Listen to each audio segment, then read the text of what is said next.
Hello everyone. Today's topic will be work entitlements in Australia. I'm pretty sure you have it in there as well in the countries where you're living at the moment.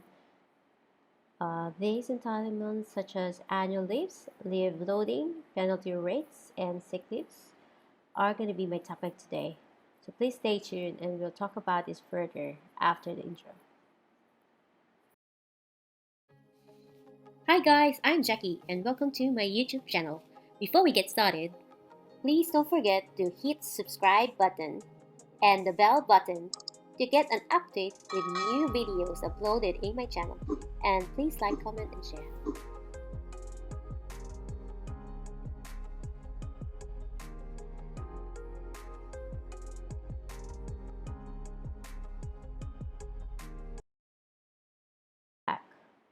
I'll tour you quickly to the iconic sites here in Australia.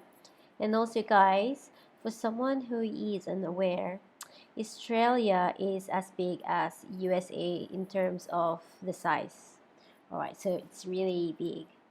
The first photo on the top is Melbourne, where the 12 Apostles is located, followed by the Harbour Bridge and the Sydney Opera House.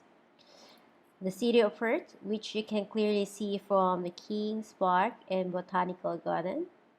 And then at the bottom is the ACT Memorial in Canberra, which is the state of the capital of Australia.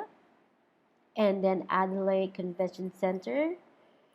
This is followed by the Cradle Mountain in Tasmania and the Uluru in the Northern Territory. So this is where I live at the moment.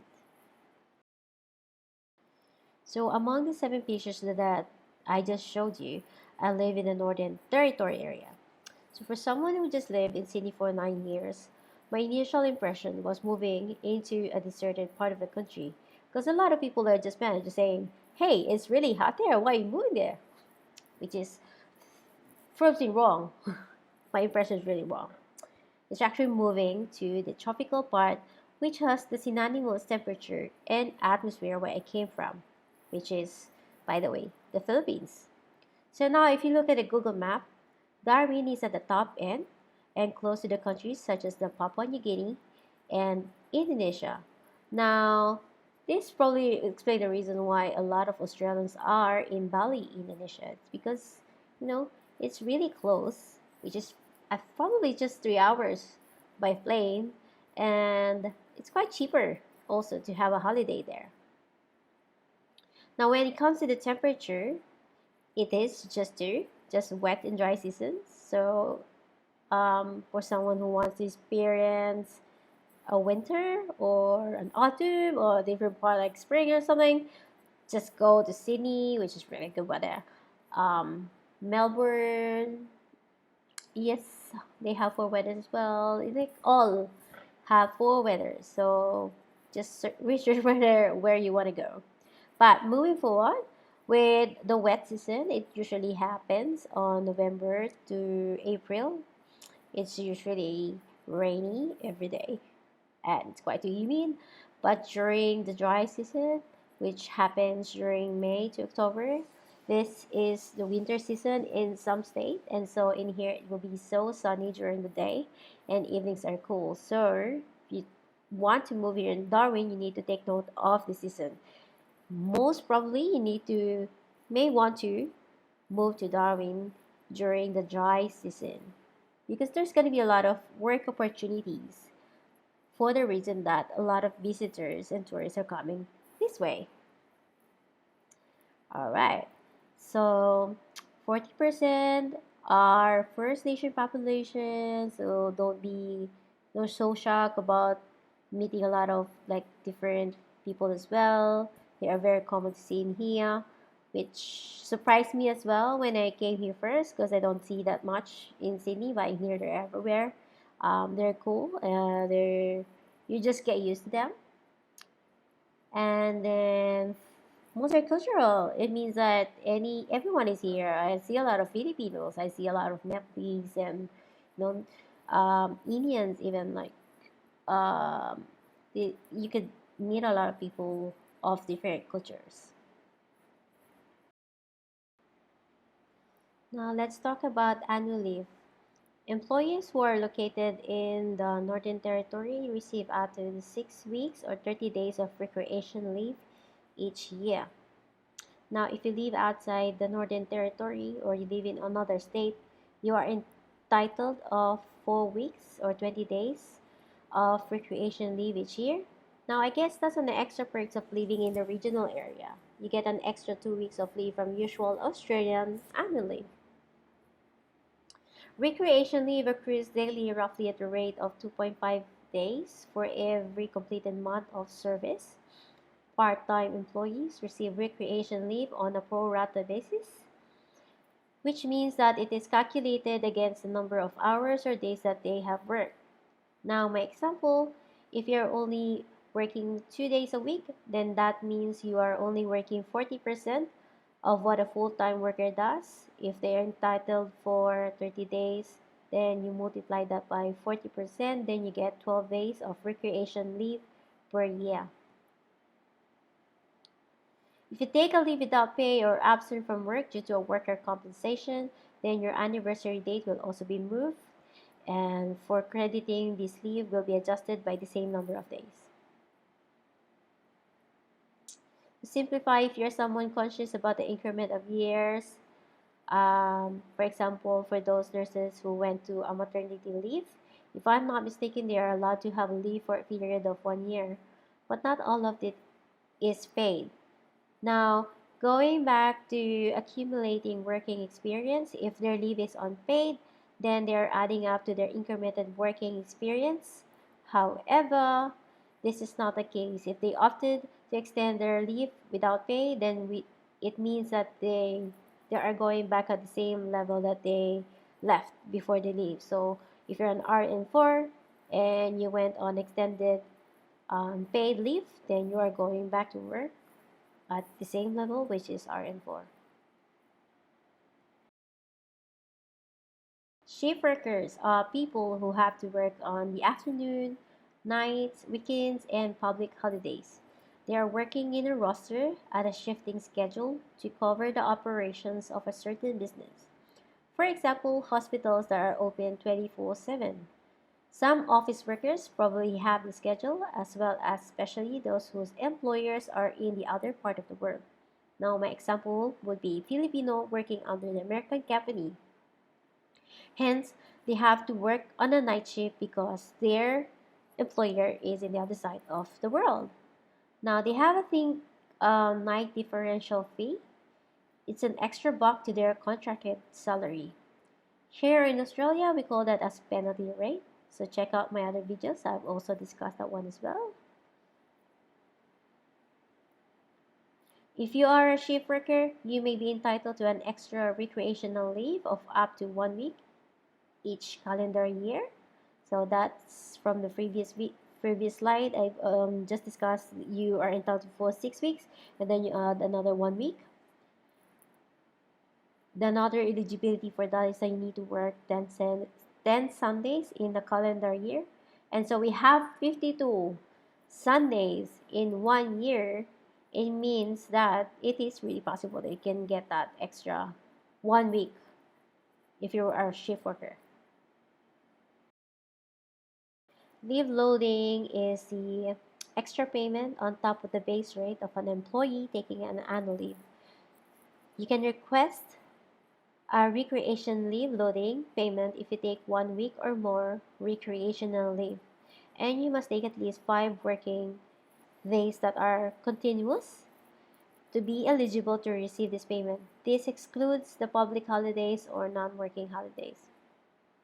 You will receive 17.5% of your entitlement up to a maximum amount issued by the government. So you can also look it up in the government website. Payment is made in your normal salary payment and forms part of your taxable income. Any leave loading not taken throughout the year will be automatically paid to you in January of the following year. Leave loading not applicable when annual leave is opted to get paid. Since if you opted, for example, leaving a job and just get paid for the annual leave that you have left, then you are no longer eligible for the annual loading. which meant that you are missing the 17.5% earning.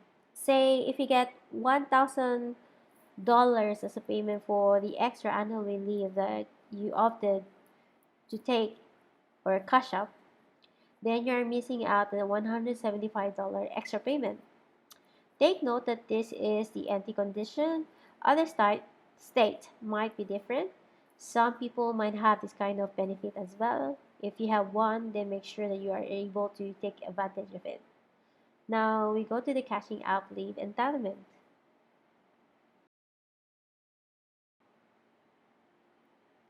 Cashing out your leave is a work-life balance initiative. It allows you to apply to receive a cash payment of your leave entitlement instead of taking leave from the workplace. So I guess this one applies to people who work most of the time and are forced to take their leave, hence they opted to get paid instead. Or it could be someone who is in need of money and opted to continuously work instead. Or whatever reason or scenario this may be, just respect their difference or their preferences. Here in Darwin, you can have an accumulated 2 years recreation leaves that are available to use, and this is generally 12 weeks for full-time employees who work on the standard hours, which is 38 hours. Now, compulsory transferee can have up to 3 years or 18 weeks. If you have more than the maximum amount available, then you may have been required to reduce the excess portion of your leave. This is what I said about the management forcing people to take a leave if it went in excess to 12 weeks. In some states, I think they only allowed up to 8 weeks. The reason behind that is due to the following reasons. Probably because of the KPIs or shutting down the business during the holiday seasons, or it can be, for example, in a hospital setting where surgeons are going on a long leave during December to January, and hence there's no surgery going on. Um, this will create a domino effect because there's no first surgery, and hence they have to close recovery rooms, surgical wards, ortho wards, etc. Also, it is reasonable because if an employee decided to take a very long leave on a busy periods, then employer might find themselves scrambling for staff. Now your manager will advise you if you have an excess leave and will work with you to develop a plan for using the leave. You will be notified ahead, maybe approach in person or give you a notification via email so both of you can negotiate. You probably wouldn't want to take a leave and don't do anything so exciting, hey? Now, if you're in a situation and find that you are being forced to take a leave, just bear in mind that the company is looking after you and your well being and avoiding you to be burned out from work.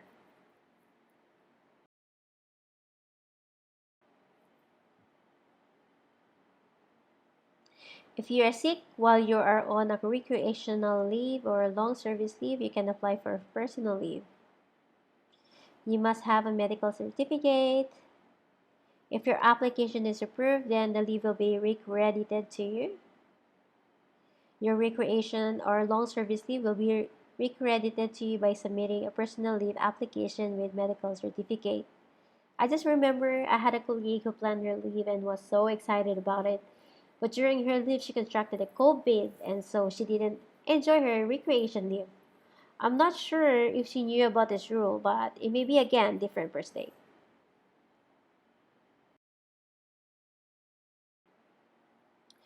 You can take up to 5 days of personal leave without a medical certificate or other evidence each year. You must provide a medical certificate or other evidence to take more than 3 days at once. If you take more than 3 days in a row without a medical certificate or other evidence, the leave may be converted to a personal leave without pay. It will be deducted from your fortnightly pay. You get 15 days total and it rolls over. Yes, you heard it right. I was also shocked when I came here and they said 15 days. In different state like New South Wales where I came from, it's only 10 days. Also take note that if you resign and you had a 100-day sick leave, then you won't get paid for it, unlike the recreation leave. For an ongoing employment, employee gets the 3 weeks employer personal leave ASAP. However, for a fixed contract, for example, for me, I just started a new work and I'm on a fixed contract for 2 years.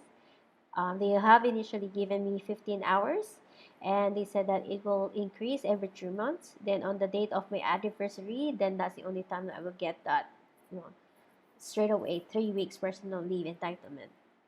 Now, my advice, guys, is just that you listen to your body. You are not a superhuman. If you are unwell, take the personal leave and use it as per its use. Do not be greedy.